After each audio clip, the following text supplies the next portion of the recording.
naman yung health card. Yung health card naman makakapag-avail kayo basta meron kayong empadronamiento at saka pasaporte din. So libre po yun. Good for 1 year po yung health card. So pwede na kayo mag-check up sa mga malapit na. Alam ko all around Spain pwede. Basta saan kayo na kayo padron. Pumunta kayo sa isang ayuntamiento, mag-inquire kayo sa mga magtanong-tanong kayo sa ibang Pilipino na diyan sa lugar nyo, sa banda man kayo ng Spain para makapag-avail kayo ng health card.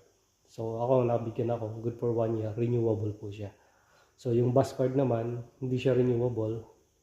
Hindi ko, wala siyang expiration yung sa bus. So kaganda po dito sa Spain, no? At saka especially dito sa Ibiza, yung bus transport ay libre pa sa ngayon.